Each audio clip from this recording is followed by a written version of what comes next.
এবছর 19তম শারদ বর্ষে নিবেদন করছে অভিনব শারদ ভাবনা শিল্পী অগ্নি সাল্লারের ভাবনা পরিকল্পনায় চিত্ত সূত্রী।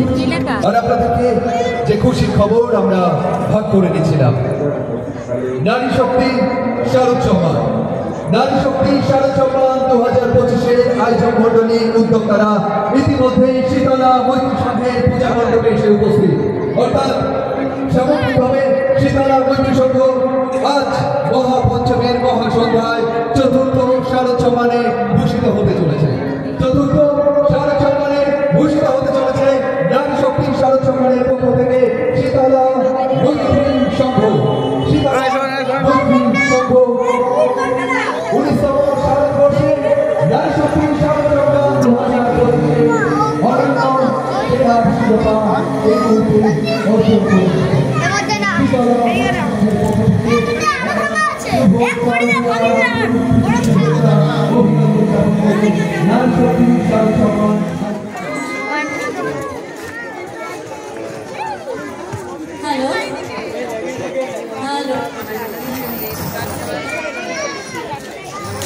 হ্যালো, উদ্বোধনের সঙ্গে আগমনী কান্না।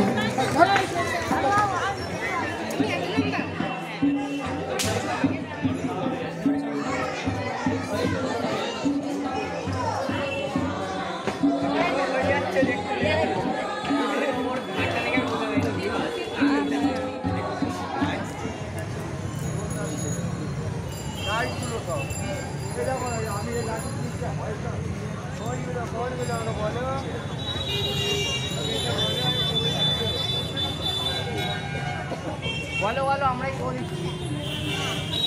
লোক আছি, বলো। বলাকা সংসদ ও পাঠাগারের পক্ষ থেকে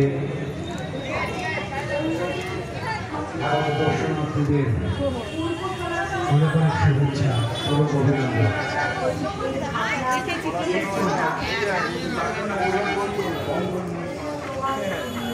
বলাকা সংসদ আমাদের দর্শনার্থীদের শিক্ষার নামক আমাদের সমস্যা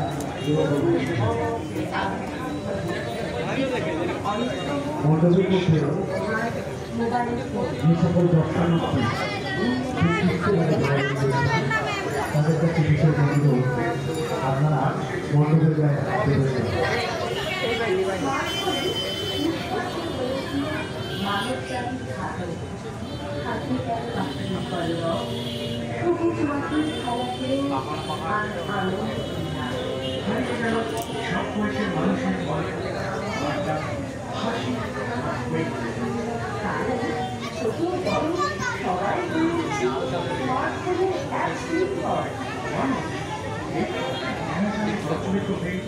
নিজের জানতেই গুলিয়ে দিতে থাকলো চোরা বান্ধে।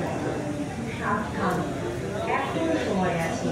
সতর্ক, উন্নত মানব জীবন তৈরিতে যা কিছু লাগে কেবলমাত্র সেটাই স্মার্টফোন থেকে গ্রহণ করুন। মোবাইলকে নিজের, পরিবারের, সমাজের, রাষ্ট্রের উন্নতিতে কাজে লাগান।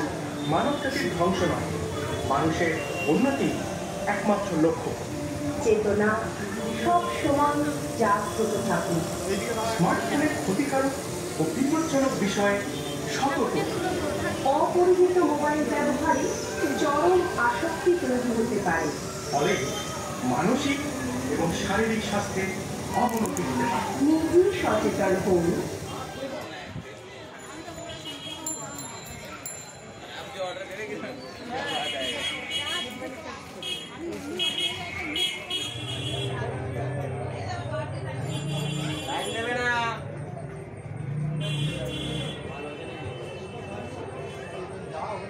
গুছো